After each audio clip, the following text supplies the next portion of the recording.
I think that's just a ploy to make me look bad. I'll shut the door.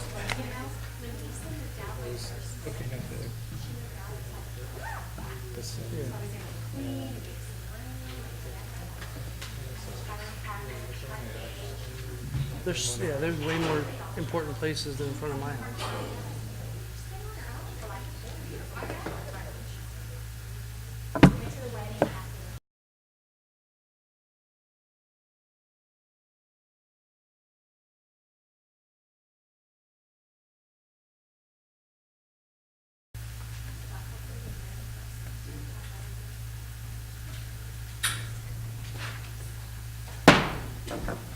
We'll call to order this session of the Atwater City Council for August 28, 2017. If you please all rise for the Pledge of Allegiance, followed by invocation by Chaplain Meade. I pledge allegiance to the flag of the United States of America and to the republic for which it stands, one nation, under God, indivisible, with liberty and justice for all.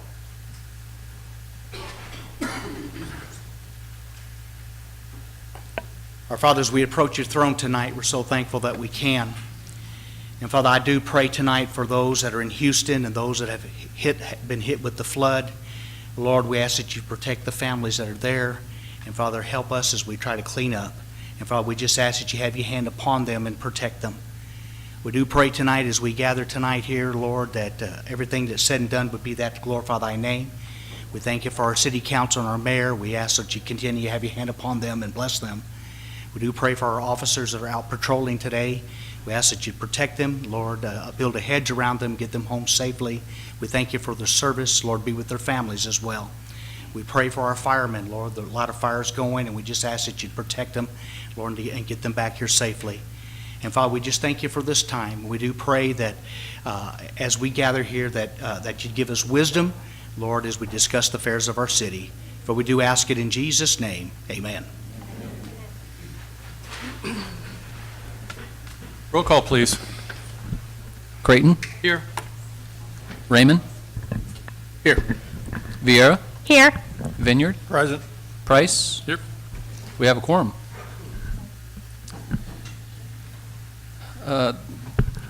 Subsequent need items. There was no closed session, so we're moving beyond that. Subsequent need items.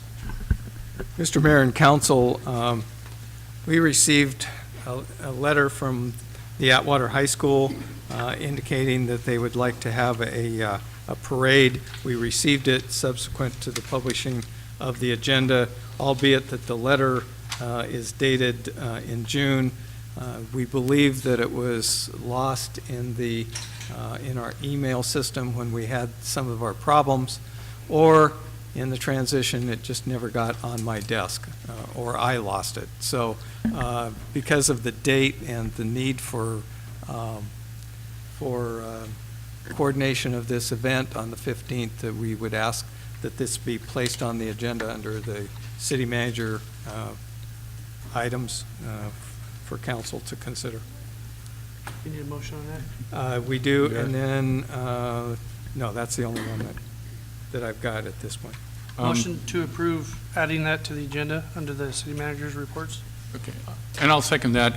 I just also would like to know if we could also include, Gloria is here tonight with all these young ladies, and she has an item that she will also need subsequent approval from the council on as well. Gloria, just for the record, could you come to the podium and state just exactly what the organization is? You don't have to give the whole spiel, just who you are. You'll have your chance for that. Okay, my name is Gloria Perez, and I'm from Love Atwater. Okay, and the event will be? The event is going to be October the 14th, and it's called Love Our Downtown and Volunteer Appreciation Day. Okay. So you're asking for a street closure on that day? Yes, and I have, the street closure. I have a map, diagram, and so forth. And we're also going to have possibly a farmer's market and all within that? All within there on Broadway, okay, from Broadway. So between what street to what street are we talking? Okay, we're talking about between Winton, Broadway, going all the way down to Second Street. Okay, so from Winton Way on Broadway to Second Street? Correct. Okay, And then Fifth Street, from Fifth and Broadway, and Fourth and Broadway, and Third and Broadway. So the whole Broadway, and then on Third Street. and this is on a Saturday? It's on a Saturday, and it'll Okay. start, the rally will start at 9 o'clock in the morning by the Chamber of Commerce And go till and go till 4. 4 o'clock? So you want street closure till 4 o'clock that afternoon? Yes. Okay. You want to, we could put that off? Oh, It's We- October 14th. We got plenty of time to do a staff report. Yeah. It- We'll, go ahead, we'll let you speak at public Okay. comment, and then you can explain what you're going to do in detail and all that. And as the city manager indicated, we have time enough to go ahead and let staff review it and get that on a consent calendar or something to Okay, get approved. that's fine. Okay? Can you Okay. bring a copy of that up to City Sure. Manager right now? Mr. Vineyard? Yeah, just on the agenda, under ceremonial matters, we need to remove that. Mr. Martin has decided to reinstate with the volunteer program, so we won't be presenting him tonight. Okay. Okay, so the only question I have is pertaining to the Atwater High Parade for Chief Joseph is staffing and, okay, We'll so, deal with that okay, item, so. Spoke to the great one. okay, very good. So we have the deletion and the addition, correct? Okay. Okay. All right, so we'll call for the question.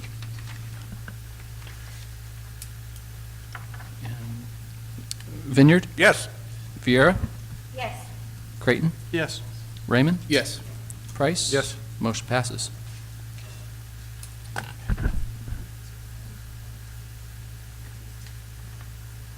All right, moving to the next item, ceremonial matters has been moved on beyond, so we will move to comments from the public. At this time, any person may comment on any item which is not on the agenda. Please state your name and address for the record. Action will not be taken on an item that is not on the agenda. If it requires action, it will be referred to staff and/or placed on a future agenda. To comment on an item that is on the agenda, please wait until the item is read for consideration. Please limit comments to a maximum of 5 minutes. My name is Gloria Perez. I'm from Love Atwater. My address is 301 Marvis Drive, Atwater, California.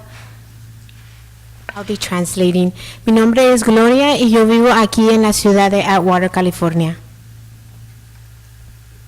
Okay, I've been doing Love Atwater for, 9 years now, and I really take pride in our community.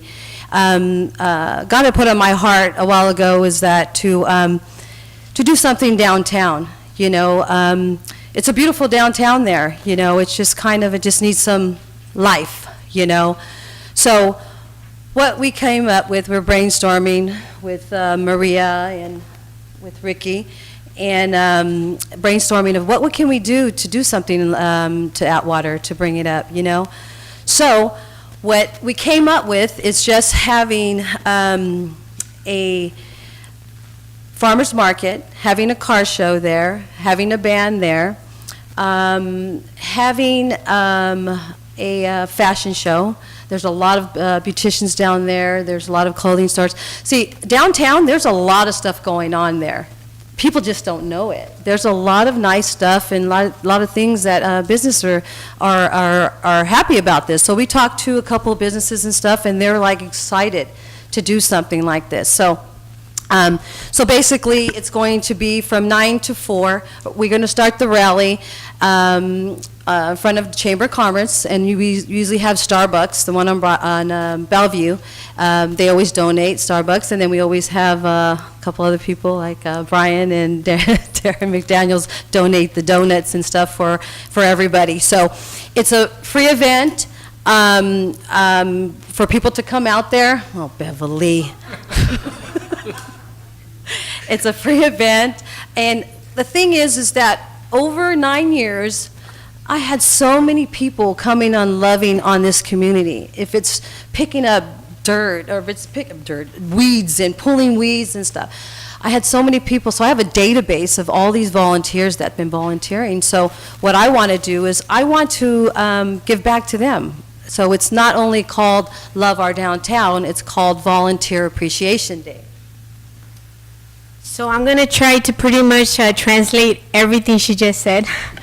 Ella es Gloria y tiene ella 9 años organizando este evento que se llama Love Atwater, donde básicamente demuestras amor a tu comunidad, donde tú tomas aparte ciertas horas durante el día y haces diferentes proyectos en la comunidad. Es su año 9 y ella quería hacer algo diferente, algo que podía, ¿verdad?, marcar los corazones de las personas que han venido y han sido voluntarios. Ella hablando conmigo, con otro muchacho, Ricky, unas ideas de algo que se podía hacer diferente para hacer algo que tocara las vidas de las personas que están en esta comunidad, y es donde surgió este evento para poder traer más gente que visite el centro de Atwater. Hay muchos negocios increíbles y queremos dejar saber a las personas que hay ese tipo de negocios aquí en el centro de Atwater, como un mercado de comida, hay personas que venden artículos como ropa, hay estilistas de pelo, hay muchos negocios que pueden ofrecer algo bueno a la comunidad, y es lo que nosotros queremos hacer. Por eso hemos trabajado tan duro. También va a ser un día donde queremos regresar a los voluntarios todo ese esfuerzo que fueron a recoger ramas, que fueron a limpiar calles. Queremos ese día demostrarles a ellos que nosotros también los amamos y que apreciamos todo el tiempo que ellos han dado por estos 9 años. Very good, huh?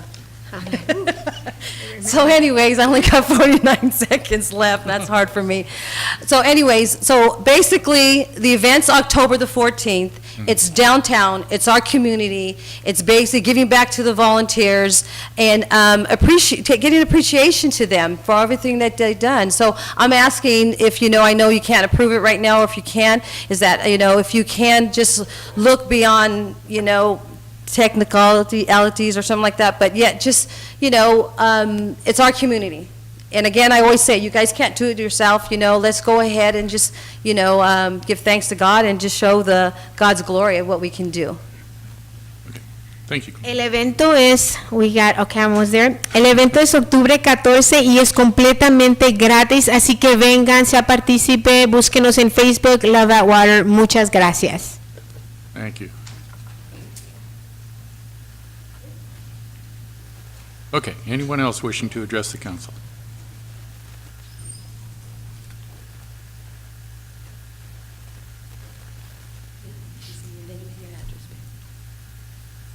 Okay. Good evening. We are Girl Scout Troop 3048 of Atwater. My name is Gisela Rosas, and my address is 2078 Fay Drive. And with me, I have my fellow Girl Scouts. First of all, we would like to begin by thanking each and every one of you for allowing us the opportunity to present our service project idea to you. As Girl Scouts, we have the opportunity to carry out a silver and bronze service project. This is a project that will leave a positive impact on the community and at the same time will be sustainable. We have come here to share with you our idea for starting a farmers market here in the city of Atwater in downtown Broadway and hope to get permission to pursue this project. We are only in the development stages in this silver project. We would call this project Night Out on Broadway. We would like to be able to hold the farmers market in the parking lot across the street from the VFW in First and Broadway next to the BBVA Bank on Broadway. If approved, the farmers market will be held on the second Thursday of every other month to start. The time will be 5 o'clock p.m. to 8:30 p.m. We feel so passionate about starting a farmers market in downtown Broadway to spread the word of all the local businesses there. Our Girl Scout troop wants to bring more people out to the downtown Broadway area and help unite the community. Our Girl Scout troop has been sponsored by the Veterans Memorial Building for the past 4 years and as a Girl Scout troop, we hold our meetings at the VFW every week. We also do many projects for our veterans and in this, our Atwater community. We plan on advertising by putting ads in the newspaper and posting and handing out flyers throughout the city and giving the opportunity to our local farmers and local small businesses to join in. We have contacted the California Department of Food and Ag and left a message, and we will also email them, and we will call back again this week until we get a hold of someone. We have also contacted the Merced County Health Department. We called them and we were transferred to the Environmental Health Department and spoke to Shannon Workington, the food lead, and she will be sending us information in the mail, which we will follow up with her when we receive it. We have members of our community showing their support. We are hoping to partner up with Miss Gloria Perez for the October 14th celebration, Love on Our Downtown Atwater Businesses. In the end, we want the farmers market to not only benefit the people of Atwater, but the businesses in downtown Broadway. Thank you, Girl Scout Troop 3048 of Atwater. Very good.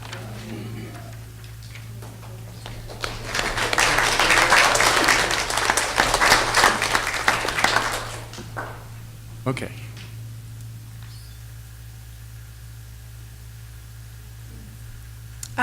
My name is Joy Von Mueller, and I am one of the Girl Scout leaders for this marvelous troop right here. Very proud.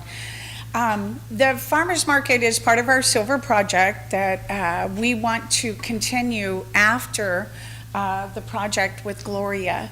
It's something that we want to continue to keep happening down on Broadway, to keep continuing to bring people to Broadway and to keep the businesses alive down there. And like Gloria did mention, there is a lot of love and a lot of fun things down on Broadway, but there's just not enough body movement. So with this, we're hoping that we can continue something like this and start off one time every other month and maybe pick it up and we do it once every month for our city. So that is our plan. Very good. Okay? Thank you very much. We appreciate that.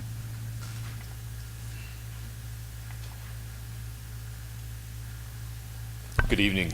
My name is Nathan Braga, 3292 Mariner Court.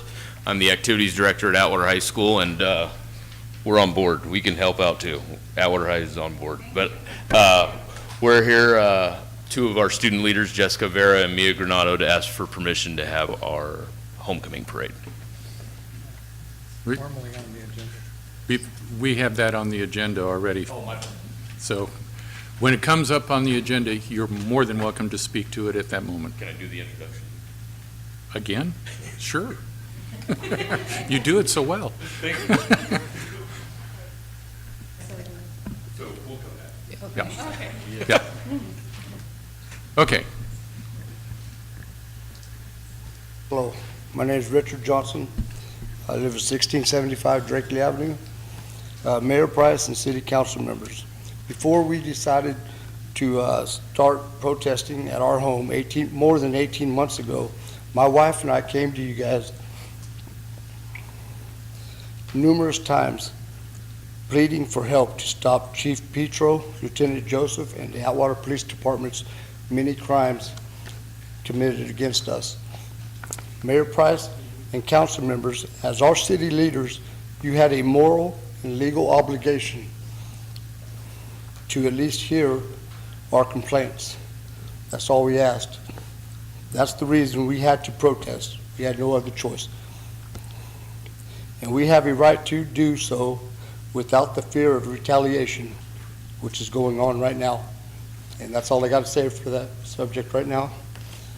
And I was wanting to ask Mayor Price, do you remember the 3 secret meetings we had with you last year concerning the water issue out back? Secret meetings? Well, they weren't secret. I called them, so I don't think they were too secret. Yeah, you but asked yes, us I if did. we would. Well, Yes. LeQuinder, when we came in, when they threw me out of City Hall, LeQuinder totally denied that happened. Well, Okay, anyway, they threw me out, and my wife was talking to you about, on the phone, she was outside as they was getting ready to throw me out, she asked you about having a meeting with you and city council members, and you told her what? No meeting, we're having no Richard, meeting. And let then me- you told let me- her, I'm tired of hearing about your petty water issues. Thank you for listening to what I have to say. Have a good day.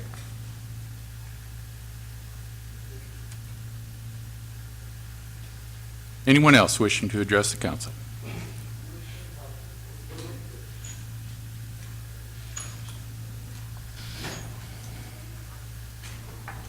Frank Johnson, 608 13th Street, Modesto, California. Good evening, Mayor, Council. I'd like to address the federal law concerning marijuana. It is still illegal. If and when the feds decide to enforce federal law prohibiting cities, officials will face criminal charges.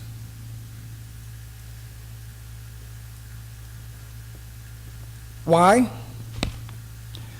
For partnering with dealers to get a cut of illegal drug money, AKA tax money. I came in tonight and was made aware of a documentation laying on the table beside the agenda. It's slanderous, it's false. I have proof, if need be, to show. It also has the seal of the state of California. It has a picture of me. It has no signature. It has a copy of an article that was filled out using my organizational name with another name that's wrote in, falsified. This was only the filing date of the article.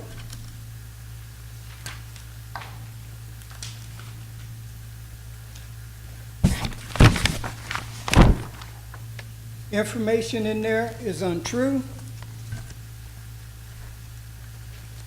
Here is the original article from the state of California. If anyone wants to see it, it's completely opposite of what you allow on your table for public information with the state seal to be handed out. It's right here. I have a copy of what was back there, and I'm not the only one that picked up a copy. In fact, someone picked the copy up for me because I didn't even know it existed. Here's the original. And it's all typed in, not written. This slanderous stuff that's going on with this city needs to be investigated. It's above what we're trying to do. Thank you.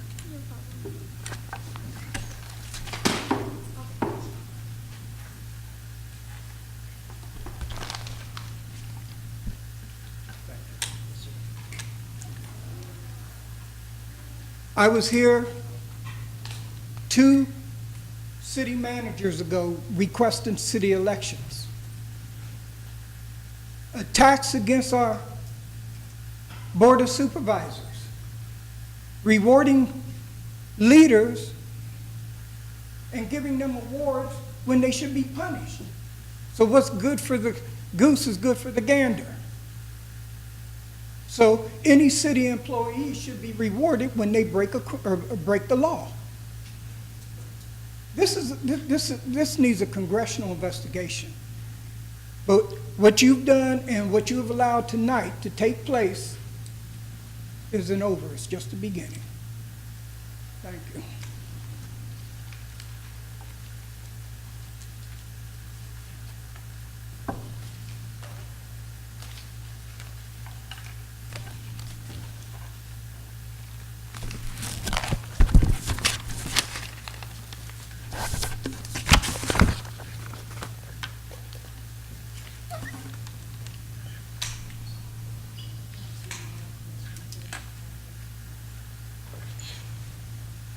My name is Chris Frio. Ma'am, if you'll pull the mic up and state your name for the record, please. My name is Chris Trio. I live at 30 Berkshire Avenue in Atwater. Mr. Johnson, I have a question for you. Okay. Mr. Mayor, council members, I'm coming here for quite a few months now and listening to Mr. Johnson. I have never heard one good thing for him to talk about this city. He bashes people, and then he tells me that the people want to know. Mr. Johnson, I'm one of those people. I don't want to know. I don't care if the person has enough initiative to get training with the FBI. Ma'am, make your comments through the chair, please. And it's for the benefit of Atwater. People should be grateful for that. And why do you address the city council members and the mayor when the person is right there you're bashing? And I really would appreciate an answer, Mr. Johnson. Thank you. Anyone else wishing to address the council? Okay.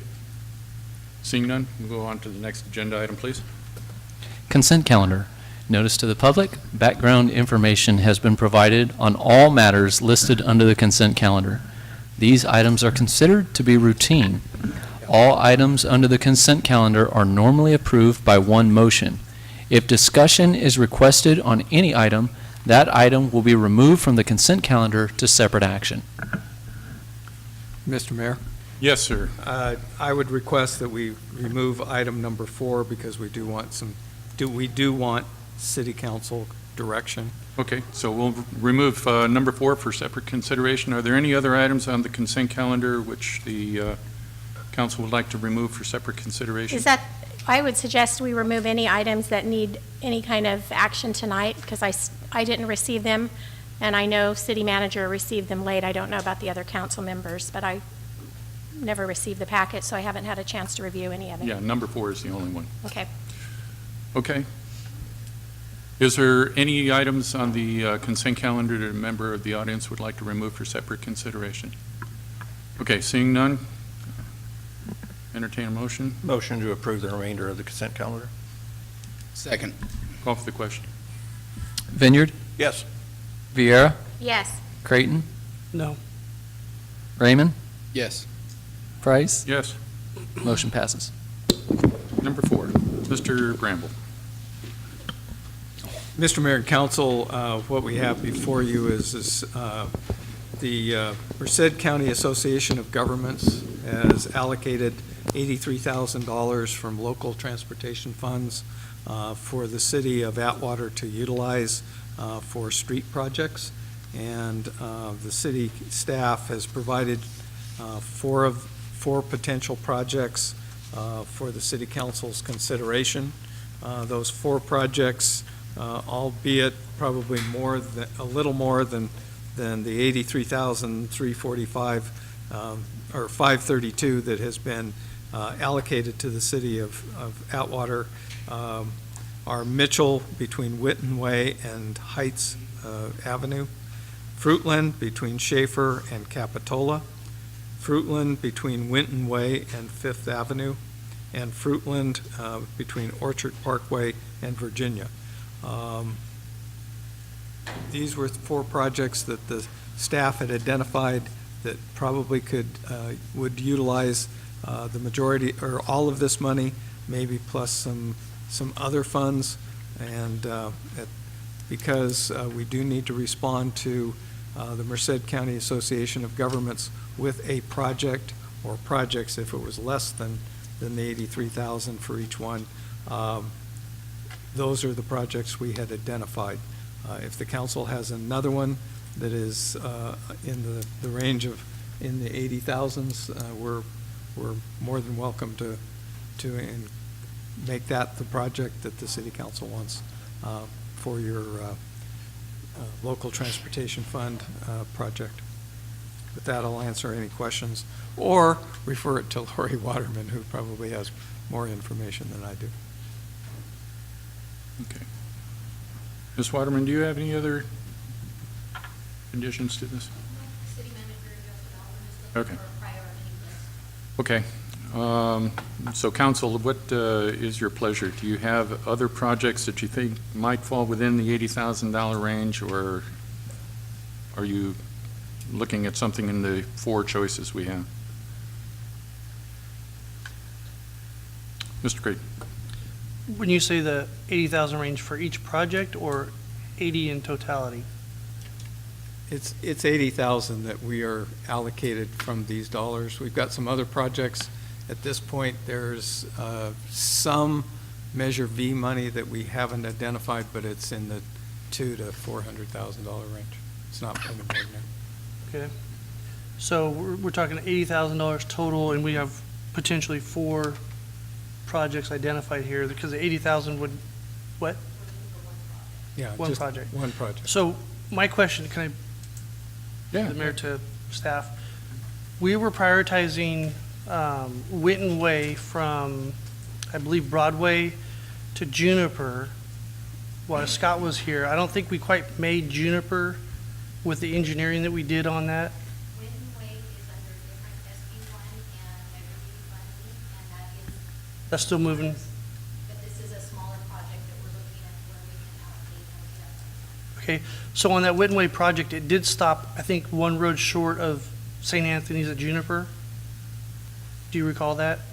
Yes, don't think that is correct. So could we use these funds for that gap that we're missing? I don't know if it'd be enough, but it's like one street short of Juniper to finish that project and tie that to the other project. We probably could, if that's council direction, but it might not be the best fit for the LPF funds, because that's going to be an ongoing project, the LPF SB1. We're not going to be able to do the whole project at one time, and we could be doing them in segments. So we could add that.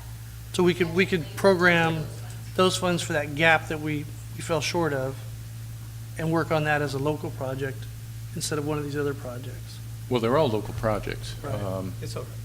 I mean, I just asked staff to come up with 4 projects that would meet the dollars. And in our conversation today, I wasn't aware of the fact that that was our number 1 project. If the 83 helps finish that project, that's perfectly okay. Are we able to bankroll that particular 83? It must be used. We have to Okay. utilize it, so. That's the issue. It's funding for this fiscal year. That's what we're looking to do. So that project that we were talking about, is probably ongoing, that we can add to it in the next fiscal year, or if we want to do it now, it's just going to be one section that we probably aren't going to start the intersection yet, so it's. Okay. Okay, that was my comment. Okay. Ms. Vieira? When do we have to make a decision as to what we want to spend the money on? Well, I need the authorization to move forward so that we can get the resolution to MCAG now. If we want to decide the project location later. Part of the application does ask what we're looking to do.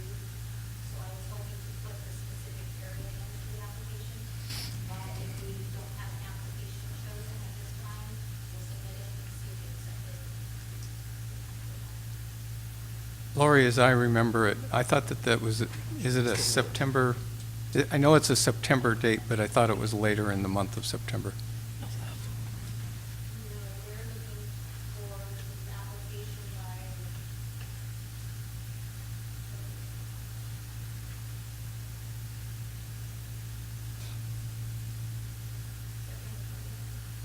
That gives us time. We could take this comment, go back as a staff, look at it, and we'll come back on the 11th of September and as to whether we can accomplish that and how, and/or if we can't, then we'll let you know what projects might be eligible that would utilize the money more wisely.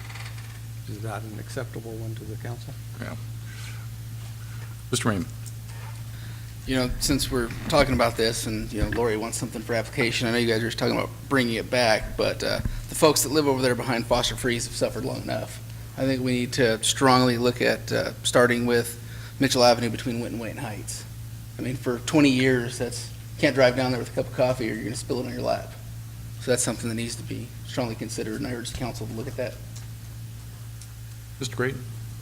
I appreciate what you've done on prioritizing. We don't know how you guys came to that, because 80,000 in road money is really not that much money when you grind and overlay and do other things. And for the Whitten Way project, that's 5 lanes for that distance that I'm talking about. The project that Mr. Raymond's talking about is long, long overdue. And then on Fruitland, the 2 corners are pretty poor condition, each curve. I think we do need to look at it probably more detailed with a bit more information from staff on what actually should be the priority for those funds, because we only have 87,000. That's not very much. I don't know how much you can, by the time you mobilize the grinding equipment and paving company, you pretty much spent half the money right there, so. And this isn't staff's priority list, this is just, it is our priority list, but they're not in our priority list. So maybe with the city manager, you guys could, staff could go out and look at those that you guys talked about, what we talked about tonight, John, and prioritize for those dollars, and then pick a couple of those and bring it back to us. That way we accomplish everything we need to do. Yeah, that may be a good option, but I have to say, I agree with Mr. Raymond as far as Mitchell. So when I saw it pop up on here, I have to agree that, well, let's just say this, all of the side streets where you go up and down, whether it's Drakely or any of the others that come off of Winton Way, they're all in terrible condition. Mitchell is kind of a, I don't know, I guess because it sees a lot of traffic there through the Foster Freeze and that type of thing, but it's needed a lot of attention for a long time. Mr. Vineyard? I wanted to yield to Mr. Peretta first before I make my comments. He wants to make a comment.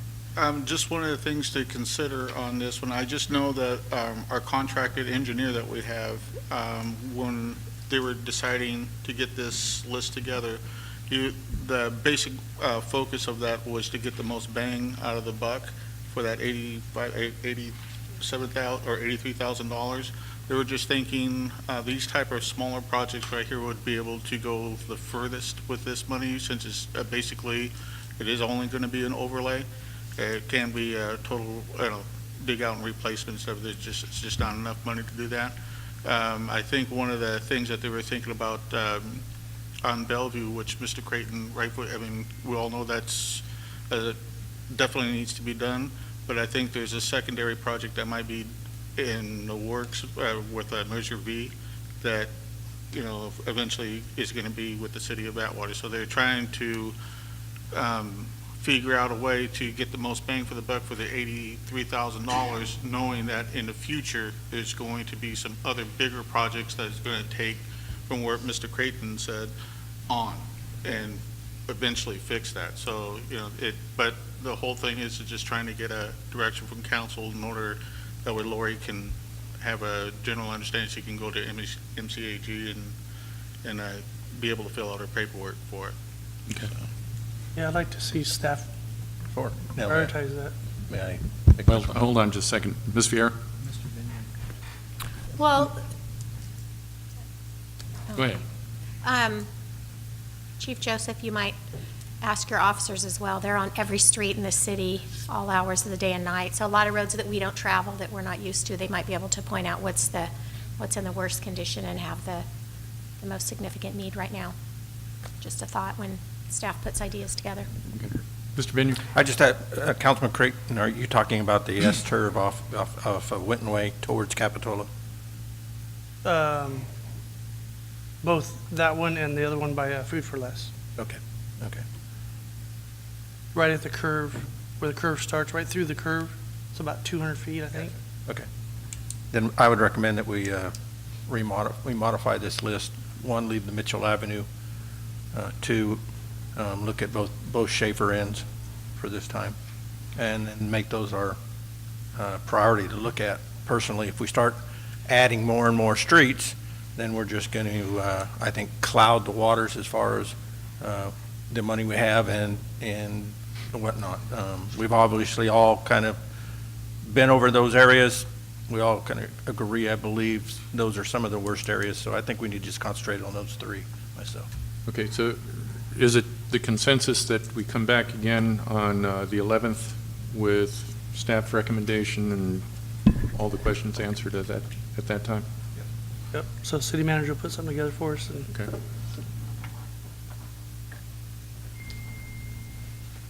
Okay. Then, Mr. Raymond. I just have a question for Mr. Prater real quick.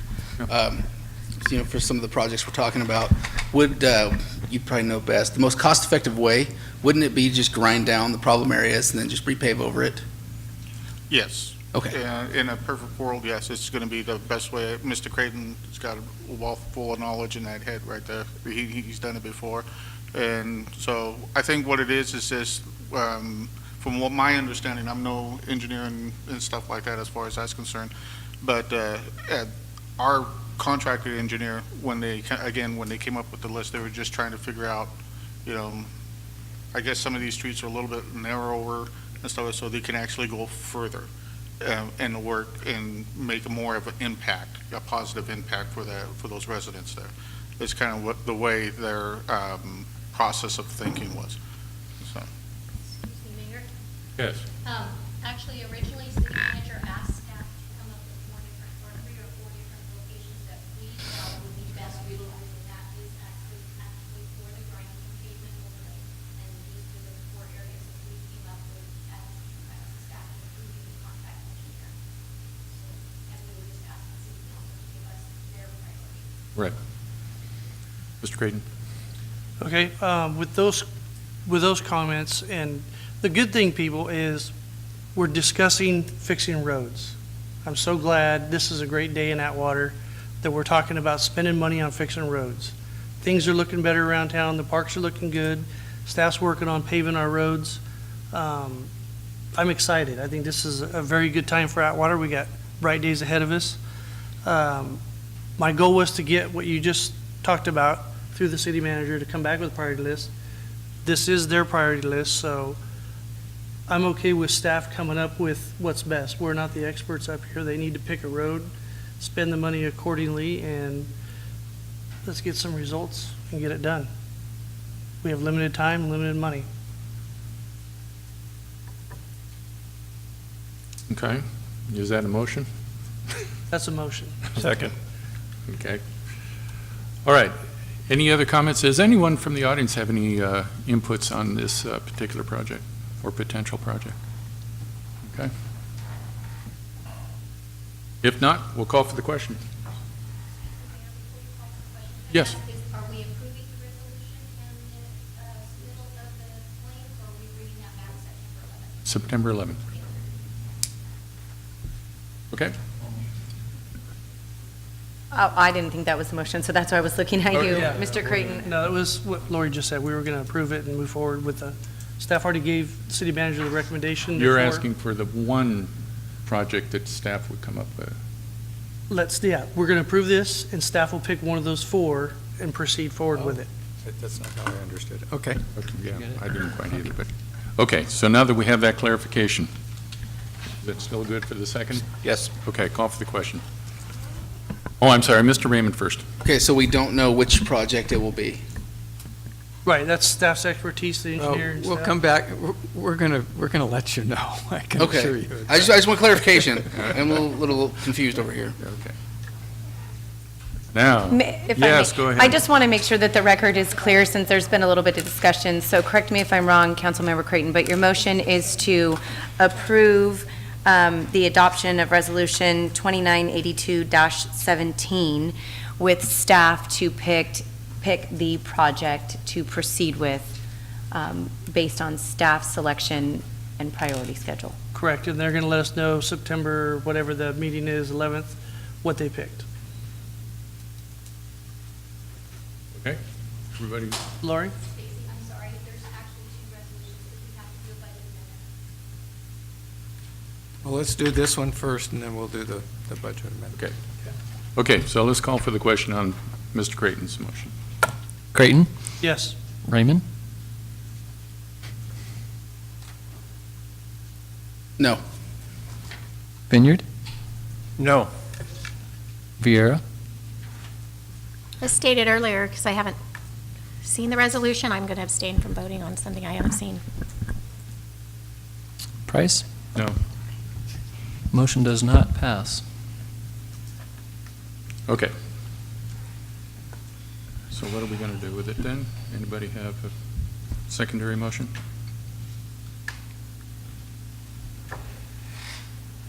I'll A make motion that we table it to the next meeting so everybody has time to review it and we know what we're voting on.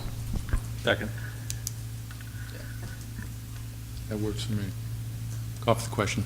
Oh, I'm sorry, Mr. Vineyard, did you have? I was going to make the motion, but that's fine. Okay. Ms. Vera, do it. Call for the question.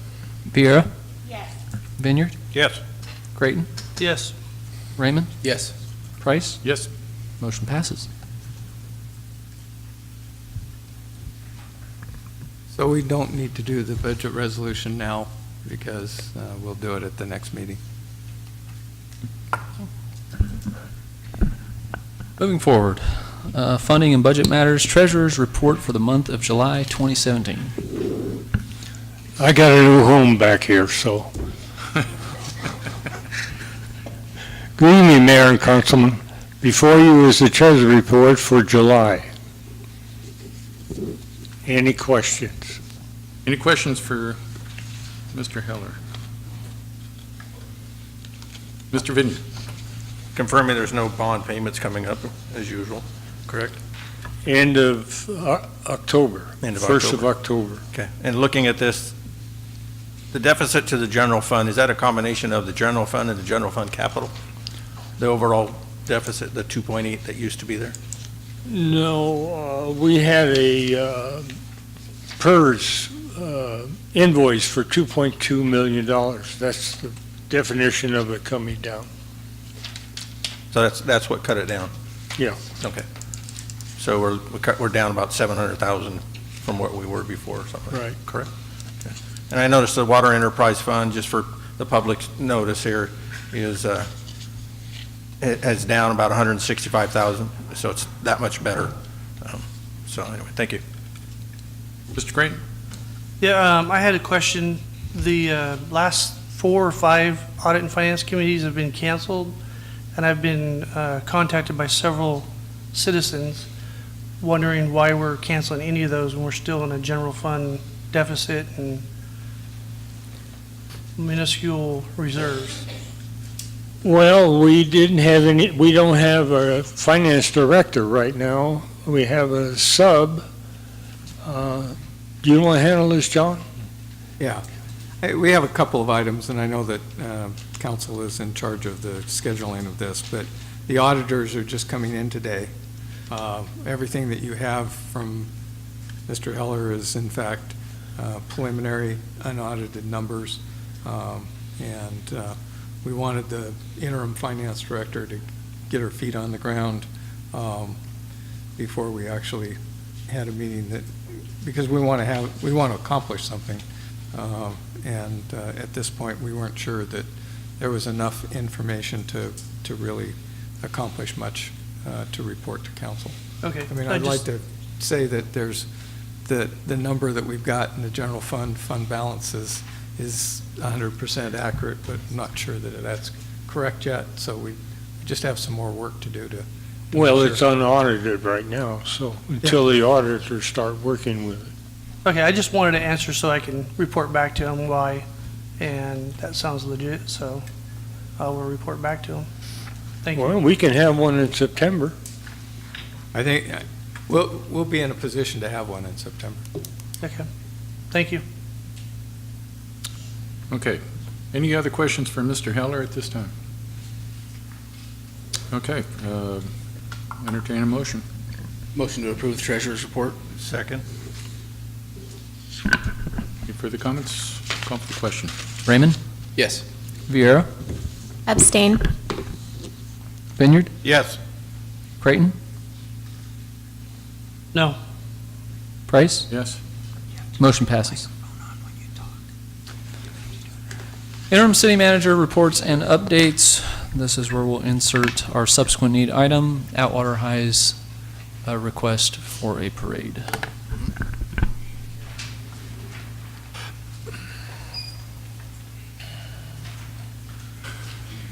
All right, part two. This is Jessica Vera, ASB President, Mia Granado. She's in charge of our homecoming parade. Go ahead. Mr. Mayor and Atwater City Council, the Atwater High School student body would like to continue our traditions of starting our football homecoming parade near Foster Freeze. We feel an afternoon parade through the city would not only be an exciting homecoming launch for the AHS students, but would also encourage positive community participation. Our homecoming is scheduled Friday, September 15th against Briar High School of Modesto. We would like to begin the parade at 3:30 in the afternoon. We aim to have the parade start on Mitchell Avenue, turn left onto Witten Way, and continue to the high school on Fruitland Avenue. We will have between 25 and 30 entries lined up by 3:15. These entries will include marching bands, floats, representing various classes and clubs, elementary and junior high schools, fall team sports, and the class king and queen attendance. We request the approval and assistance of the City of Atwater to continue the tradition of an AHS homecoming parade. Thank you for allowing us to present the blueprint for what we feel will be a successful afternoon of hometown spirit. We were also wondering if all of you would like to be a part of our homecoming parade. I haven't missed it yet, so yes. Okay. So, Motion to approve. Second. no, wait, Brian's second. Up with the question. Raymond? Yes. Creighton? Yes. Vineyard? Yes. Vieira? Yes. Price? Yes. Motion passes. There you go. Thank you very much. Thanks for Great waiting. job, girls. Mayor, if I may, Mr. Yes. Braga, Yes, sir. that is the day of the conference, but we should be back in time, so. Okay, great. Thank you. And also, our new gym is about to open. We want to do a big hoopla event for that, and we'll, of course, include all of you. But thank you for your time. Thank you. Yes, sir. If your students could let the businesses know. We have. We they- actually even called. You have already? We called the bus. We got a complaint a couple years ago. We've already called the bus and said, hey, between these times, the roads are going to be Thank roped you. off. So, okay. Thank you, everyone. Perfect, thanks. Next item, approving First Amendment to installment sale agreement in connection with Series 2008 bonds and providing other matters properly relating therereto. Albert? Go ahead. Oh, go ahead, John. Mr. Mayor and Council, obviously, Mr. Pache is going to give you all of the intimate details. What I will tell you is, City Council on May 2017 was provided an opinion. It's the wrong fact. It's the wrong one. Let me try this again. So that you're sitting as the Public Finance Authority. I just wanted to let you know that, as well as the city. We need the approval of the city and the Public Finance Authority to complete the Series 2010-2011 refinancing of the wastewater treatment bonds. And what I will do is turn it over to Mr. Pache, and he'll give you all of the good news that we got out of this sale. Thank you very much, Mr. Bramble, and Honorable Mayor Price, members of the council, and members of the community of Atwater. As Mr. Bramble said, we had a very successful sale. As just a little background, we came before you on May 22nd to begin the refinancing of the wastewater bonds. And then on July 10th, we came back with legal documentation, which included an installment sale agreement, a draft preliminary official statement. So since that time, the city received a BBB- rating, and that's an investment grade rating. With that, we were able to go out and secure bond insurance, which was a AA from Assured Guarantee, and it allowed the bonds to be sold with a AA rating. Initially, when we came on May 22nd, as I recall, we initially thought that there would be about $12 million in gross savings and between everybody moving forward, working together, and a favorable bond market, I am pleased to say that, which, as you can see in Exhibit A, there was gross savings of $16 million. So I'd like to thank the tech staff for quickly putting this together, but you also have that in your packet. The first date you'd see are the annual payments. This is based on an annual basis, even though you'll be making payments on a semi-annual basis. But for purposes of showing how the savings occur, the first annual payment of principal is May 1st of 2018 on the new bonds, and the last payment is 2045, and that's the first column. The second column is the debt service. This is the old debt service that you were obligated on to pay debt service on the 2010 and 2011 bonds, as Mr. Bramble explained. The third column is the new debt service on the 2017 bonds that will pay off the old bonds. The fourth column is the actual savings numbers. So I do recall on May 22nd that those numbers were about $450,000 per year.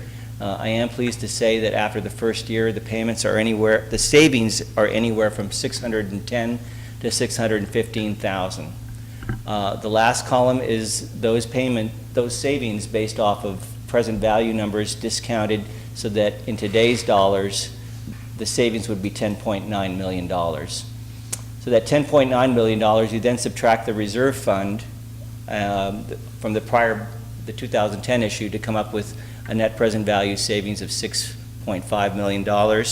And I'm pleased to say that that is 11% of the prior bonds. And as you may recall, I did say that the Government Finance Officers Association suggests that any net present value savings of between 3 and 5% is a good refinancing. I'm pleased to say that that's actually 11% of the prior bonds.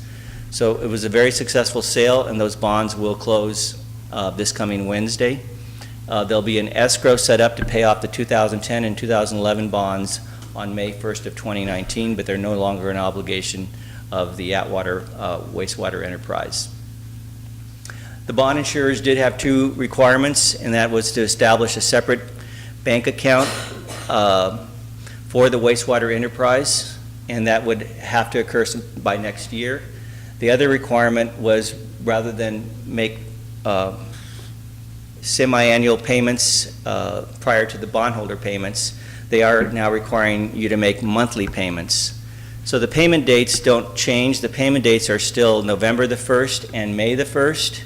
However, starting in November, they are going to require you to make a monthly payment, and the city will continue to earn interest on that, I want to stress. And then the bondholder payments will be made again on May the 1st and November the 1st. Because the bonds are issued on parity with the 2008 bonds, this amendment before you is required so that those payments will also be made on the 2008 bonds on a monthly basis, again, starting on November the 15th. So with that, I would be happy to answer any questions.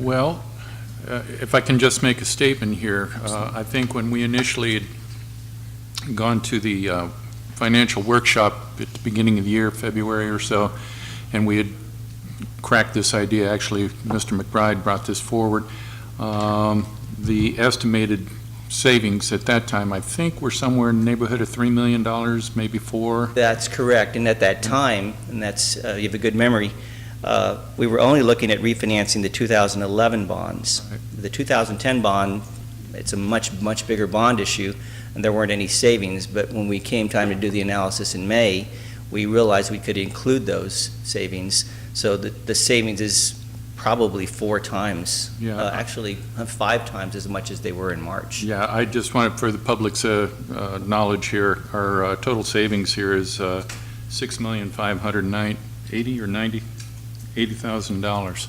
And so we're near double what we had Yes. initially estimated. That's correct, and if I may, as a fine point, that's the net present value savings that's in today's dollars when you subtract out the reserve fund of $4.3 million But on a gross net present value, a gross present value savings, that's 10.9 million, and on a cash flow savings, it's 16.9 million.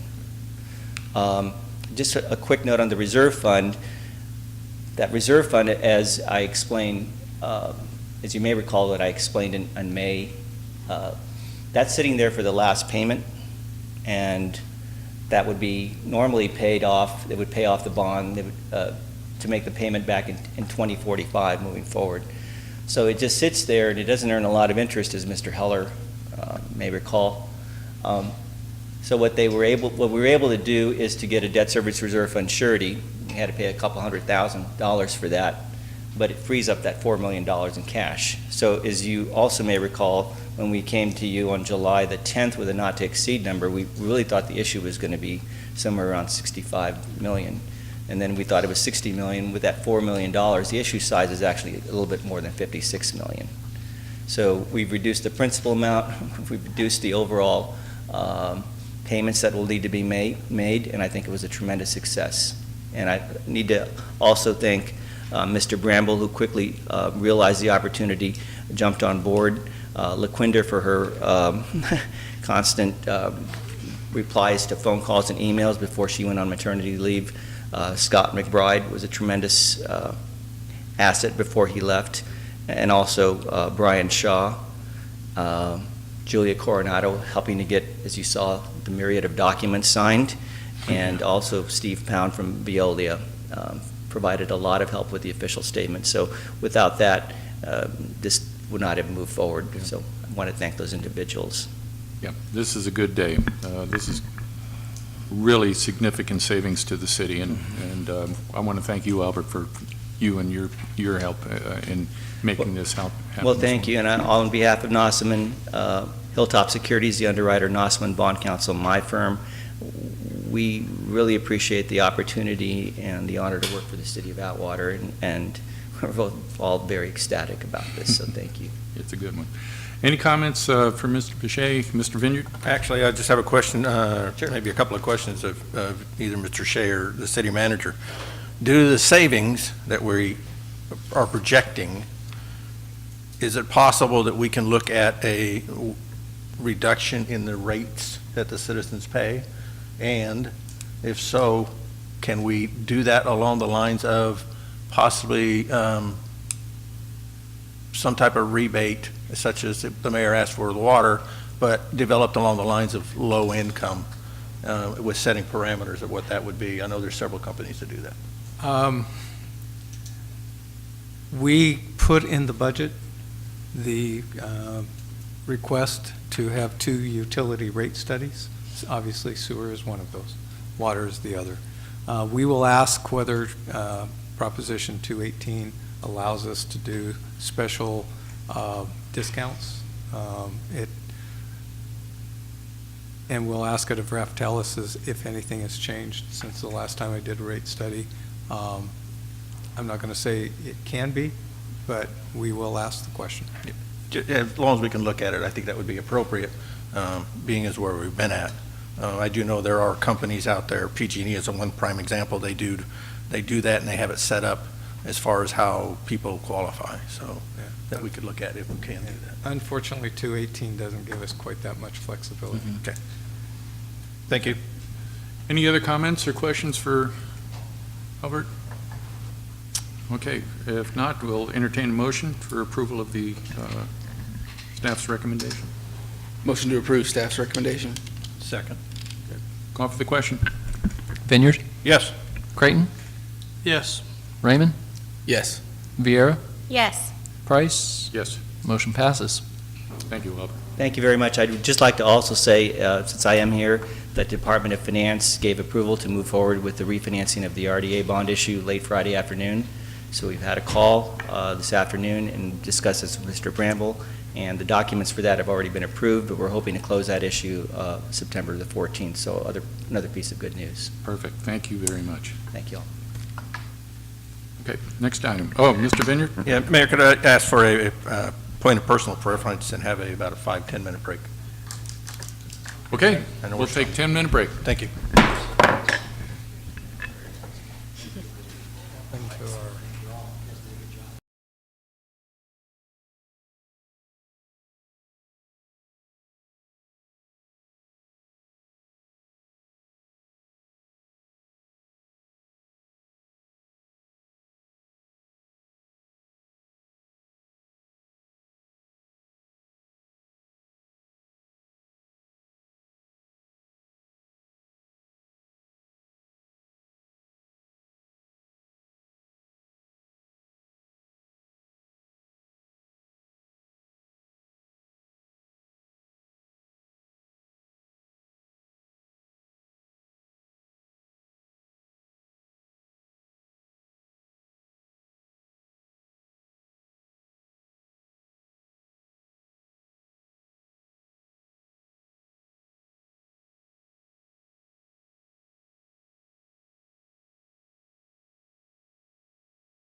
Is that why it smells funky in here? Yeah, it's burning dust. And it's hot. And it's hot. What the nugget? That's not hot. That's where Raymond's got a snappy looking haircut.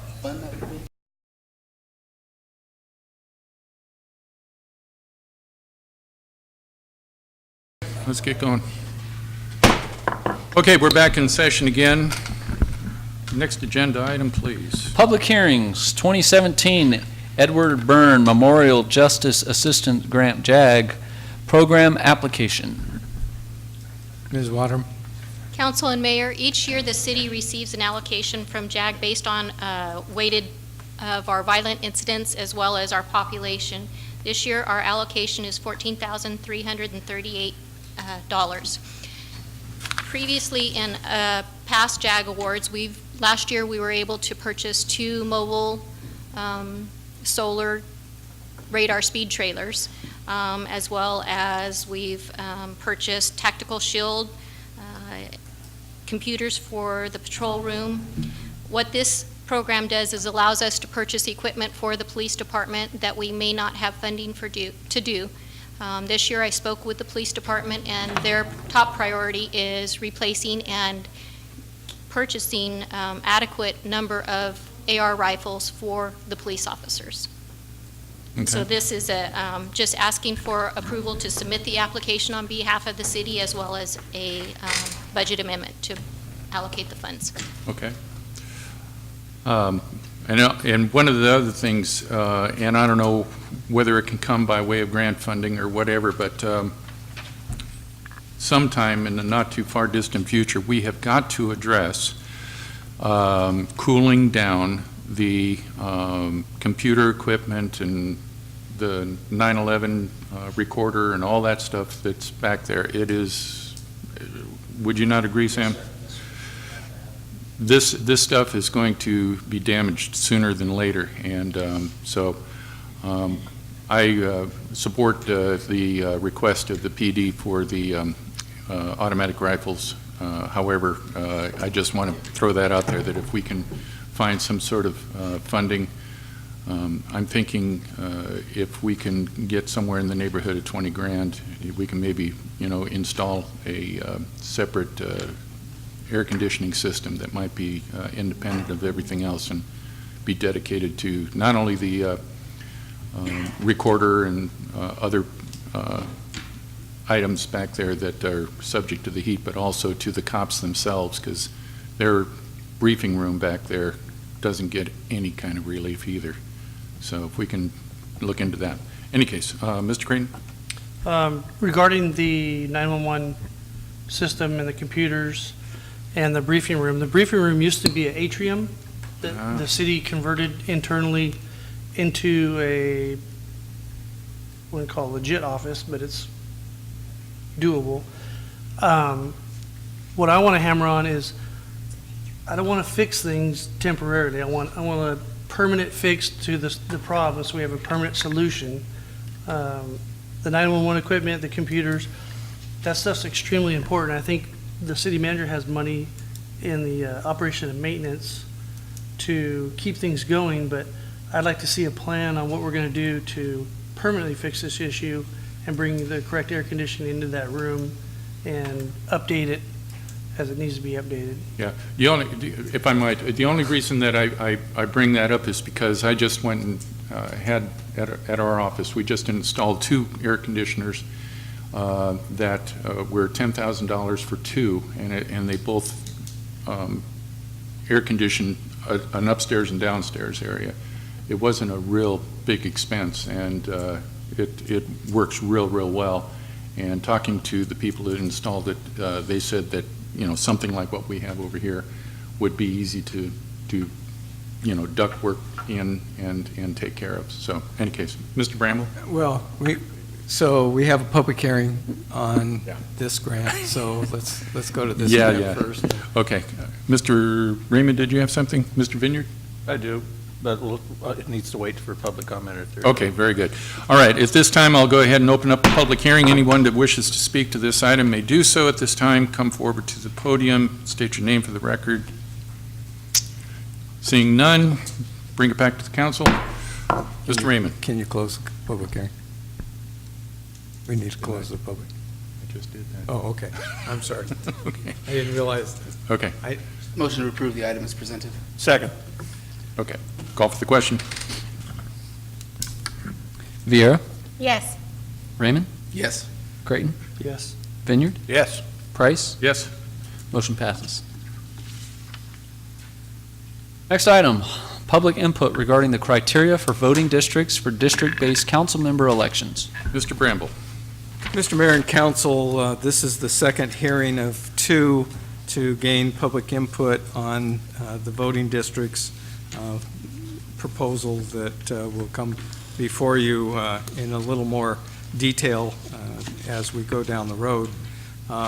As you know, and I know, just reiterate this for people who have not heard it, City received a notice in May of 2017 from the Southwest Voter Education Project indicating that it was their opinion that the city's elections may violate the California Voters' Rights Act, and it provided us until the second meeting of July in which to respond. The City Council at the July 24th meeting indicated that you would like to see whether there were some statutes that allowed for some flexibility. Both the city attorney's office and I, with some assistance from other people, looked at what the legal provisions of the new law provided, and what it does provide is 90 days in which for the city to respond or to avoid potential litigation of not accomplishing the task. So we come before the citizens to provide us input. The goal at this point is to establish 4 city council districts with an equal population of plus or minus 5%. The mayor would be elected at large, and that would continue as under at least the scenario we have before us. The factors that have to be considered are the nearly equal population, must comply with the Federal Voting Rights Act, so that no one district is a predominant factor of race for the district. That the other factors are there should be community of interest amongst the 4 districts. We should mitigate natural or man-made geographic features such as freeways, highways, waterways that might separate neighborhoods, attempt to avoid head-to-head contests of incumbent city council members, and that each district attempt to include at least one public facility and a commercial district. So the next steps after this public hearing is to have a map review with the consultant, which will happen at the next meeting. And at this point, this is for citizen comment, and if there are requests for maps, we'll provide them such so that they can provide that input to the consultant. Okay, we'll go ahead at this time and open the public hearing. Anyone that wishes to speak to this particular item may do so at this time. Please step forward to the podium, state your name for the record and your comments. Seeing none, close the public hearing, bring it back to council.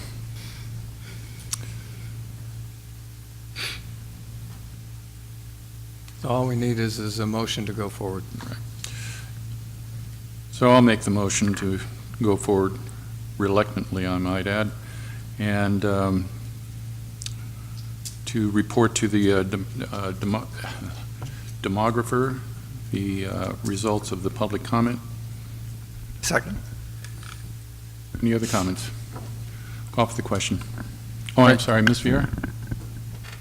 Has the demographer already been hired for this? Yes, and I've been communicating with him. We've been trying to keep the cost down so that we don't have to pay for him listening in to this meeting or to attend it. So we're trying to keep the cost at the $17,000 base price, if at all possible. Okay, thank you.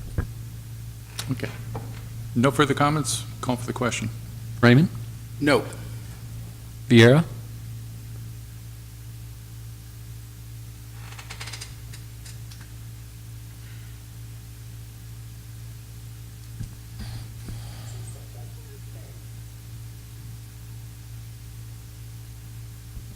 No. Creighton? No. Vineyard? Yes. Price? Knowing that we're painted into a corner and really have no choice, I'll say yes. Motion does not pass.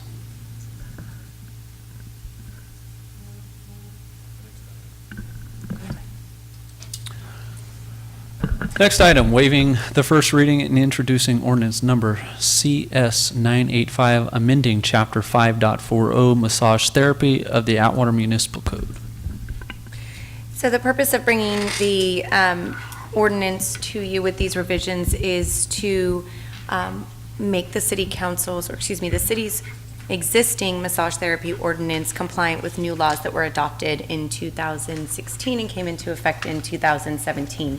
So we have provided the resolution, excuse me, the ordinance in red line form to show you what changes are being made in order to ensure that our ordinance is compliant with state law.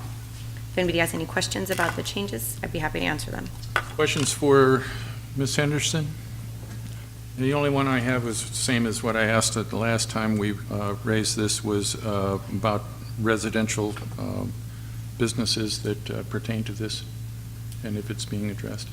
And if it's what? Being addressed in this ordinance. And I just want to make sure I know what your question is. My question is whether or not a person who has a business license to do this type of business does this within, is able to do it or could do it within a residential area. And I do not know of anything in your ordinance that prohibits that from happening, as long as they have a business license and as long as they're properly certified either through the CAMTC or through the city's process, then they can conduct their business wherever. All right, any other comments? Mr. Creighton. So on that topic, it doesn't exclude it from residential. It does not. So, I don't know who we talked to in staff. If they were to put one in randomly in a residential area that was available, we would have to trigger parking. No, I'm sorry. stuff I like think that? No, they cannot put the business in residential zone. This is not a home occupation permit. They can have a commercial business in a commercial zone. If a person was not able to go to the massage establishment, they could in fact go to that house Okay. to assist the wasn't clear. person. It just couldn't be a trainee. So you're talking like physical therapy, stuff like that? Physical therapy can be done in an individual's home. Okay, but they wouldn't have a go-to business in a residential neighborhood? Oh, no. I mean, you would have to still go through all of the city's normal procedures for where it's appropriate to locate all of these Because what the mayor was businesses. asking, that's what I was. Yeah. Okay, and the question that I thought he was asking was, if you have a business established, could you go into somebody's home for like a house call? Yeah, I didn't know That's not they what did you were that. asking? No, no. Okay. I was not. Okay, thank you for the clarification. sure. Okay. Thank you for the Ms. clarification. Vieira. Okay, so now I'm confused. If you have an established business in a commercial zone, you can, because I've had massage therapists come to my home and do a massage. So that is okay? That is As okay. long as the business, okay. Okay. And the Okay. only way, just to be very clear, because the words were used, the only way to have a massage business run out of your own home, if I was the massage therapist, is to go through the home occupation permit process, and there's a whole process for that in standards and procedures. So Okay. this is not altering any of those standards. Gotcha. So what exactly is this, what's changed in what we're doing currently? So if you look, there's a number of different red lines that had to be implemented to ensure that our ordinance does not require anything that is inconsistent with the California's law that just came into effect. And essentially what the law did in California is regulate massage therapists by requiring them to have permits through the CAMTC, California Massage Therapy Council. Alternatively, there is a permitting process through here, through the city, that they can go through. these revisions, for example, allow for the police department to require background checks and conduct background checks and different things like that. So it's just making sure that our ordinance is consistent with the new laws and regulations that were passed by the state. Okay. Okay. If there's no other questions, this is a public hearing. Oh, Mr. No, Vineyard? go ahead. Okay. This is a public hearing. We'll open it to the public at this time. Please come to the podium if you have any comments to this particular matter. State your name for the record. Seeing none, close the public hearing. Bring it back to the council. Mr. Vineyard. Now, this does not have to come before the public again, correct, if we approve it? This is the first reading and introduction, so there will be, A second. at the next council meeting, a second reading and passage Okay. Thank you. or adoption. Okay. Okay, so entertain a motion. Would that be a motion to continue? That's my question. It's to approve staff's recommendation. It would be a motion to waive the first reading and to introduce ordinance number CS 985, amending chapter 5.40 for massage therapy of the Atwater Municipal Code. Okay, so moved. Okay. I'll second. Okay. Did you have another comment? No. Okay. All right, call for the question. Creighton. Yes. Raymond. Yes. Vineyard. Yes. Vieira. Yes. Price. Yes. Motion passes. Next item, waiving the first reading and introducing ordinance number 988, establishing an expedited, streamlined permitting process for electric vehicle charging stations. Mr. Vieira. Good evening, Mayor, members of the council. I'm Mark Breda, Chief Billing Official. I have the great opportunity to try to pass another state-mandated ordinance here for the city of Atwater. A couple of years ago, the state passed Assembly Bill 1236, and basically 1236 states that all jurisdictions as of the end of September of 2017 shall, including residential, accommodate electric cars in each one of the houses. All commercial properties, all new development commercial shall include electric charging stations. It is just something that has been mandated. The state says apparently within 15 to 20 years, 1 in 5 vehicles on the highways of California will be electric. And so they're preparing us all for that possibility to happen. So it doesn't affect any of the permits that are out there right now. These are all permits that are submitted and pulled after the end of this month, or next month, actually, September. So it also requires that I develop an expedite process, which we're doing basically the same type of expedited process as we are doing for our solar program. We're following the same kind of steps. I'm doing the plan check review in-house in order to cut down the time. Should always have a one-day turnaround on something like this, unless it is a big commercial project, which might extend that delivery time of plan checking to 3 days. But we also have that in this ordinance, giving us a little bit of that flexibility. Also within this ordinance, we give the right to appeal on this. Because it is a state mandate that somebody be given the right to appeal on this. There's really, when it comes to appeal, the person would come before the council. The council would be ones directing whether they agree with the appeal or not. That would be if somebody has a residential house and they decide they do not want this within their house for whatever reason, they can appeal to the council and say we don't want it. But there is a high threshold for them to meet. They have to be able to meet their increased energy savings within the house. And it's usually a lot more cost effective in the way this is written, along with other energy requirements in the state. It's cheaper to put this into a residential house than to go through all the other requirements. So they get you one way or the other, kind of a thing. All our active development agencies right now, or developers, already are aware of this. This is, again, this is 2 years old. They already know. Matter of fact, many other plans already have this as an option. They just haven't been including in any of the houses you see being built right now. So just after they start pulling permits, after the 1st of October, they'll start including those options as part of a basic package for the house. So if you have any questions, I'm here. Mr. Vineyard. Okay, so just to make it clear in my mind, the existing stations that we have now don't have to do anything new. They've already got their permit, they're already installed. We have two over by Target. Correct. Yes, that is fine. If across the street, when that does get developed, across the street from Walmart, because there are, 4 new pads, there is going to be a requirement of at least 2 charging stations on that side of the road. Okay. And the property owner will be the one in charge of that. And it wouldn't be up to the individual TIs or whatever businesses are going to go. The property owner is the one that is tied to it. So this will be added on to basically the permit form, it's just another permit that they have to get. There's a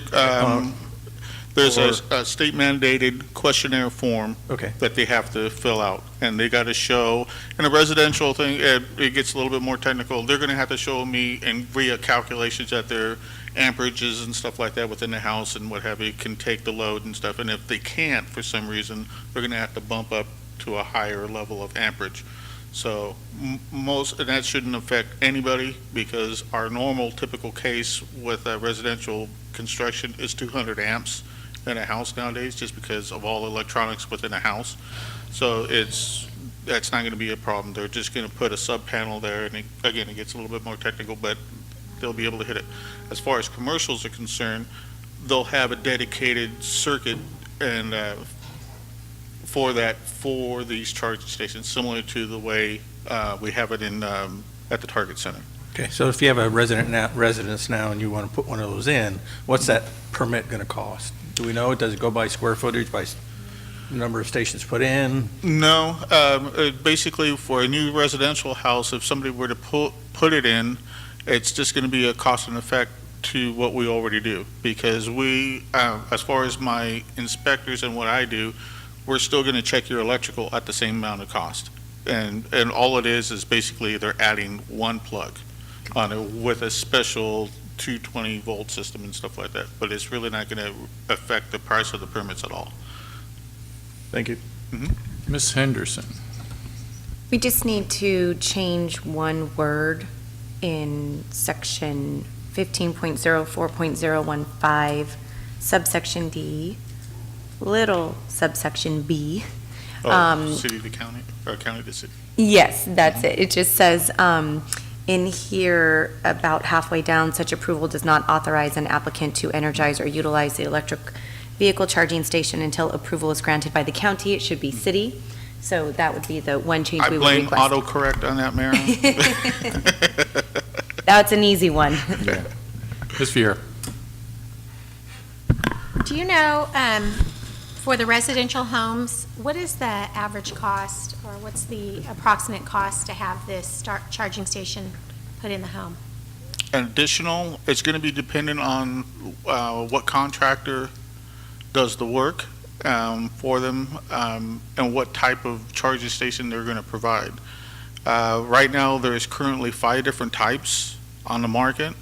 The average price is going to be probably an additional anywhere from $2,200 to $2,300 for this charging station. And that only is because of the special electrical box that it's going to take in order to take this circuitry.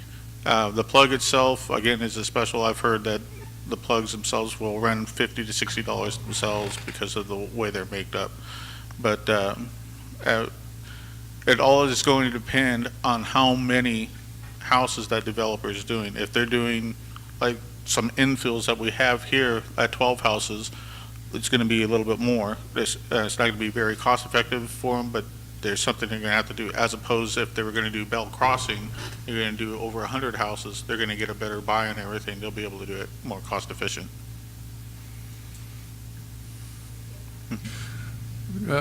My question is, how much different is this than someone who brings a Winnebago and parks it in front of a house and runs a shoreline up to the garage and plugs it in?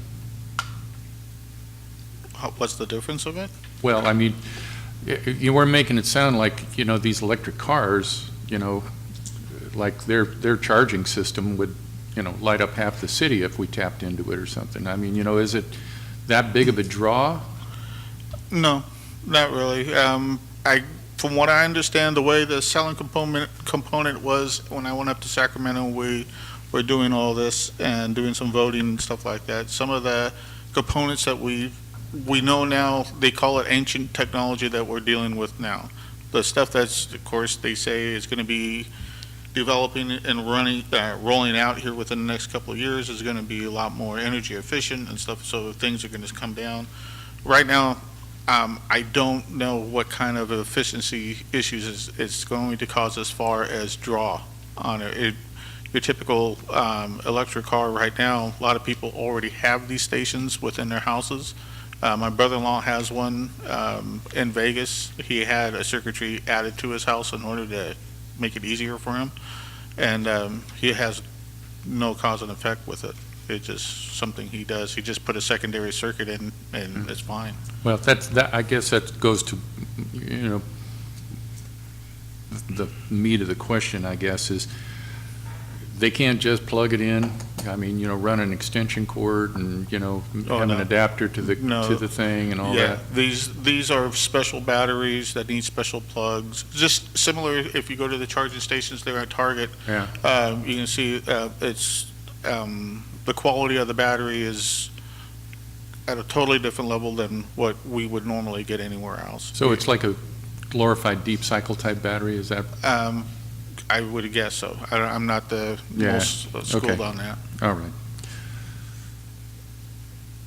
I just think it's a whole lot of something over nothing. Well, there was a lot of us there in Sacramento that were scratching our heads at the possibility of 1 in 5 vehicles in all of the state of California within the next 10 to 15 years being electric. So, I'll ensure that my 6-liter diesel will never buckle to it. So.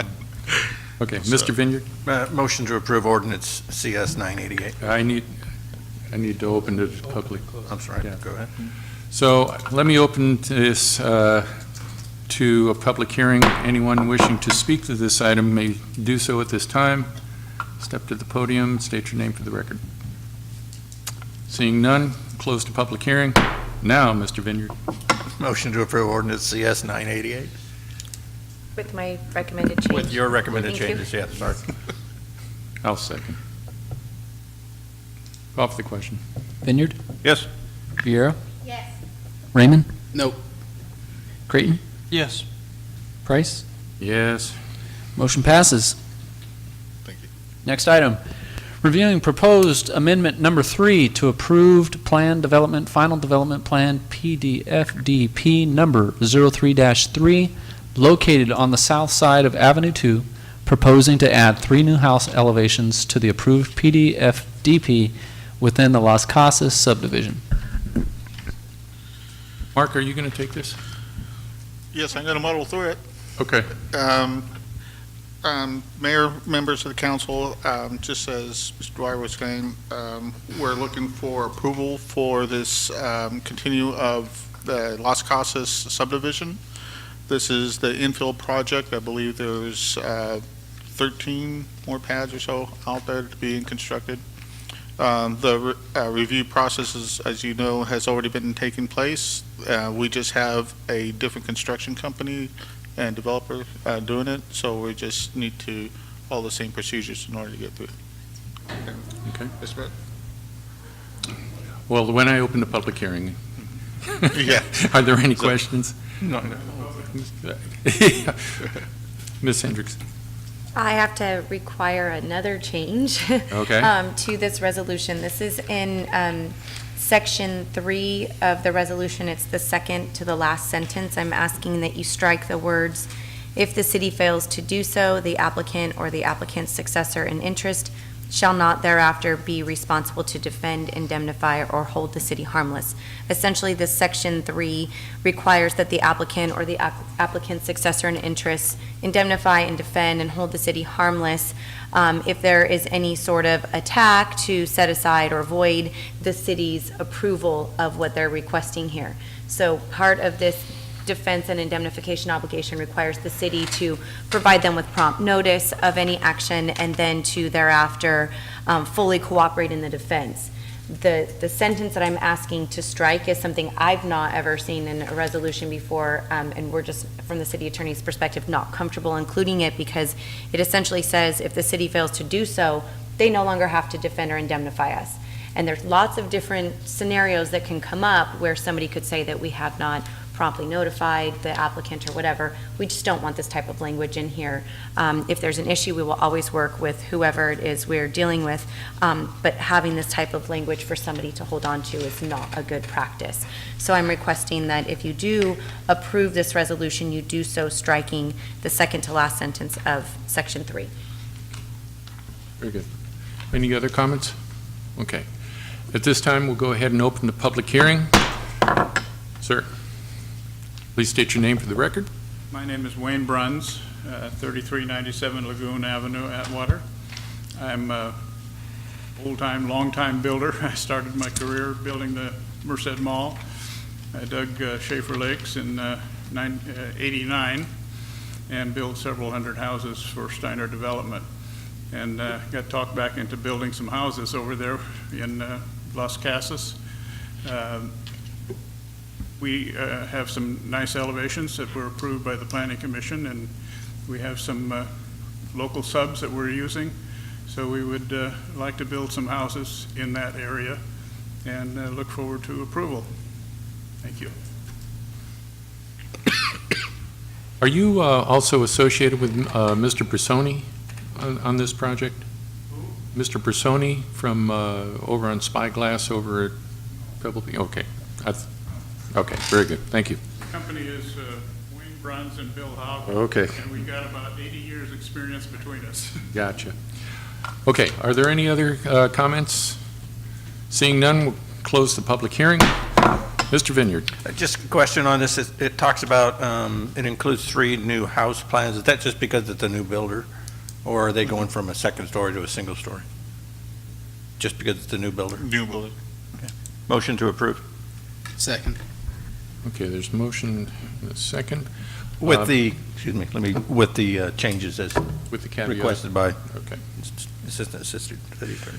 I just want to say that on this particular subdivision, I know that this has been a source of irritation over in that area to residents who, on these open parcels, if you will, some people, I guess, have been using them as locations to watch soccer games and what have you, and have tailgate parties and what have you, which has become quite a source of irritation to the residents that live in that local area right there. So thank you very much for doing what you're doing out there to rectify that problem. And I would also, just as a side note to this, I understand that these homes are being built on an already established street.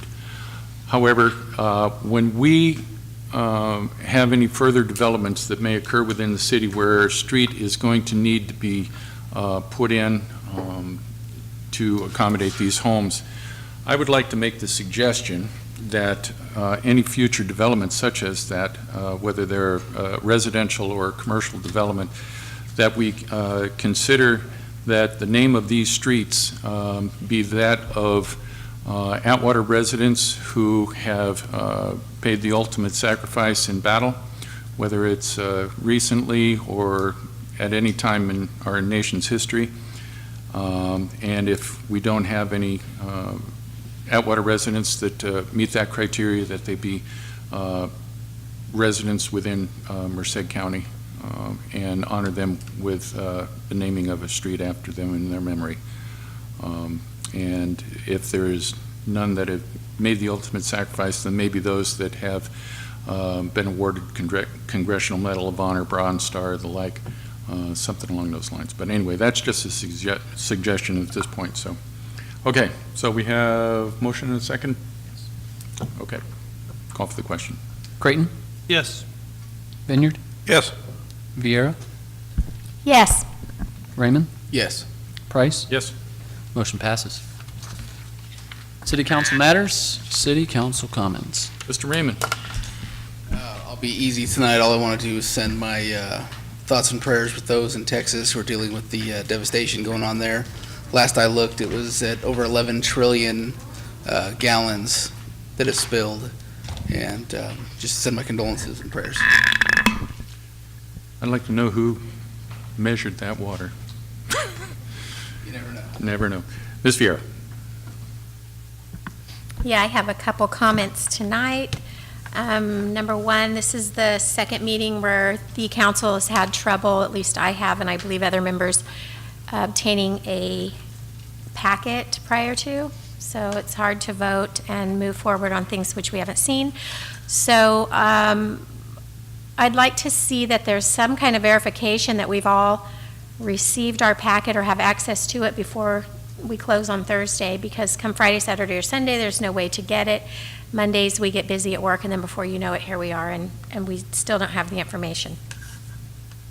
Number two, I know we voted down on district elections, and I just want to say that I did have a conversation with Tom in regards to this, and I think before moving forward, we just need to have some more discussion with our attorney and just get some clarification. So that's really where I'm at, is I'm just lacking some clarification, and I just want to make sure moving forward that we do it correctly and get some questions answered there. So I think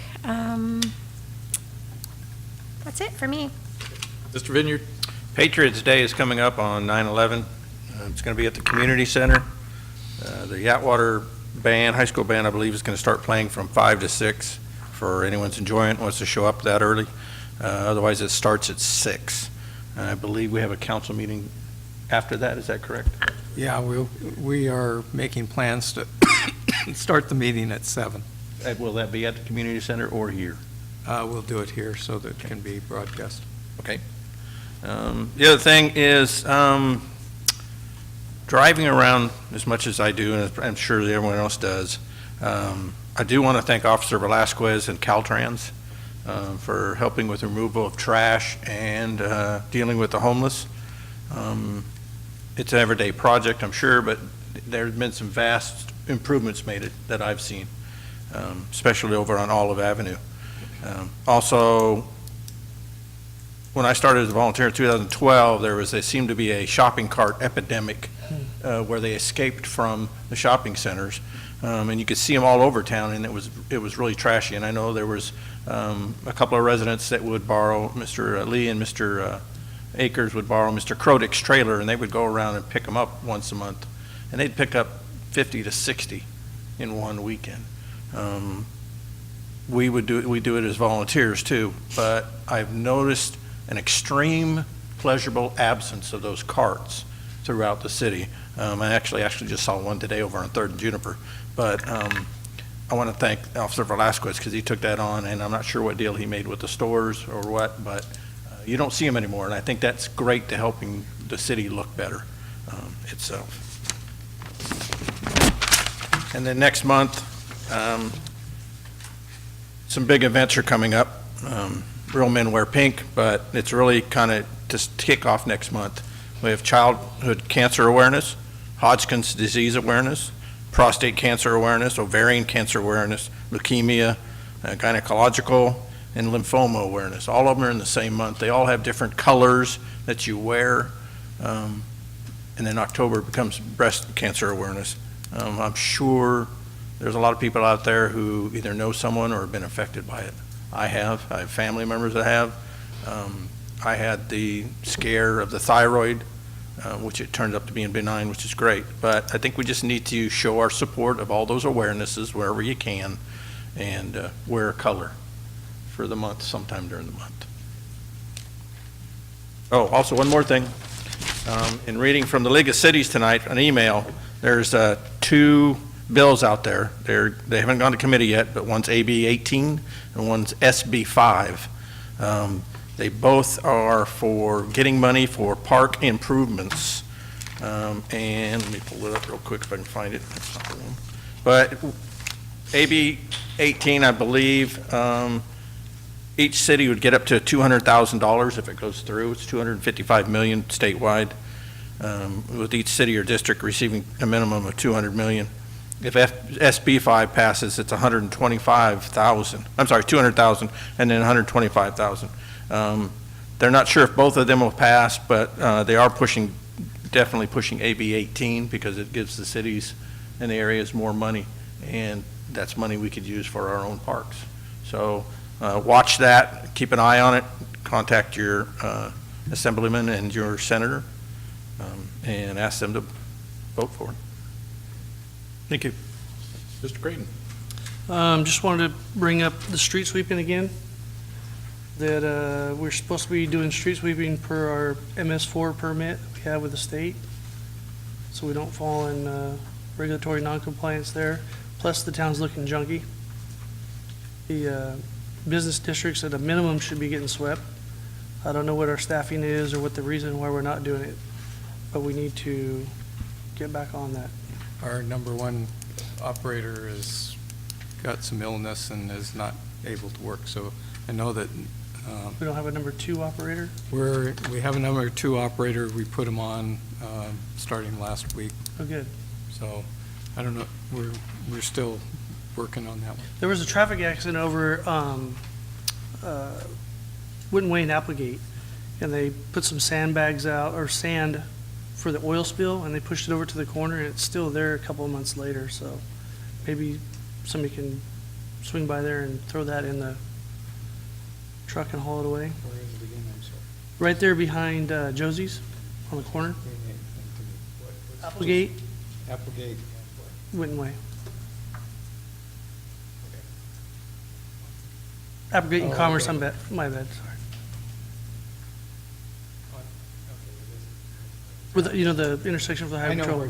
I now know where Joe's. Okay. I'm sorry.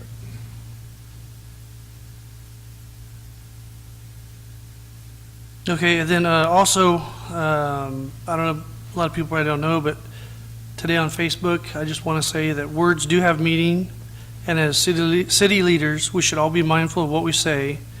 Today, the mayor's comments on Facebook do not reflect mine. The Board of Supervisors do work full-time, and each help thousands and thousands of people in their districts by putting in long hours.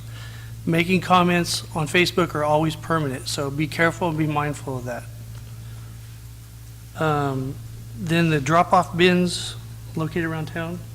We're working on it. Okay. And then the Texas flooding, please donate to the Red Cross. That's all I have. Ms. Henderson. I was just going to follow up with Councilmember Vieira to see if there was specific direction you wanted to give us this evening to be responsive. You had indicated that you wanted some clarification on some issues, or is that something you'd like us to follow up with separately later on district Follow up elections? Separately. Okay. There was just, we had gone over a few things in closed session, and then just going back through my notes, I have, they're not grooving together. So I did have a conversation with Tom, so I'll have you follow up with Tom, and then maybe next meeting, we can kind of all touch base. But I'll forward what I have to you. Maybe it just needs some clarification. But again, I'd rather make sure that we're all on the same page. Okay, thank you. Okay, this past weekend, I noticed that we've had, once again, our car sales over at the large parking lot out on Bellevue. And it just so happened I was doing some car shopping anyway, so I pulled in there. I got to get into a discussion with the general manager there. And I noted to him that we haven't seen them in the community here in quite some time, and he indicated that he only had permission to be in the city for those weekend sales. He's only allowed 4 a year. this is a good revenue generator. And from what I understand, he doesn't want to have 12, one every month, but he would like to have option for 7. So his permission came through the CDRC, and maybe we can take a look at that again. He said that Atwater is probably one of his, if not the prime location for those weekend sales. He does one in Chowchilla and another one in Turlock. Atwater is a good location. He does 25, 30 cars per weekend. So having done some research on this in the past, we're making anywhere from $6,000 to $8,000 in tax revenue for that weekend. Doesn't sound like a whole lot, and it's, I guess in the grand scheme of things, it isn't. But the thing of it is that if we could do that, for 7, we may be looking at like 50 grand that, we can put to good use somewhere, maybe help to augment like the 83,000 for road repair or something. I don't know, but I'm sure we could find a home for extra money for something like that. So just something that I'm throwing out, and maybe the CDRC could revisit that, or we could do it, I don't know. But I would like to accommodate him if it's possible. Stage stop, for those that like to shoot the guns and believe in the Second Amendment and all that good stuff. They have their gun range and store open now, and it's pretty nice. The only problem I hear out of there is that when you get out on the range, it is really hot in there. Air conditioning ain't too good, so maybe they'll rectify that in the future, but it's a nice facility, and hopefully they'll do well. 19th of September, want to just remind people we're going to have a town hall at the community center, 6 o'clock, and that is on a Tuesday. So 19th September, town hall, 6 o'clock, community center. You already mentioned about the September 11th memorial that we'll have over at community center, followed by 7 o'clock here at City Hall for the regular meeting. And just kind of getting ahead of the game here, Cops and Fire for Kids. Believe it or not, it's only 4 months until Christmas. So we'll be coming around doing fundraisers for those children within our community here that are less fortunate than others. And it's been pretty good here in the past couple of years. So hopefully we can keep that tradition going. And that is pretty much about it. Yes, Ms. Vieira. Just when you were talking about CDRC, it brought to thought Prop 64, marijuana ordinance. Where are we on that? Public hearing September 11th. Okay. If there's nothing else, all right. This meeting is adjourned. Thank you, everyone, for coming, and thank you at home for watching.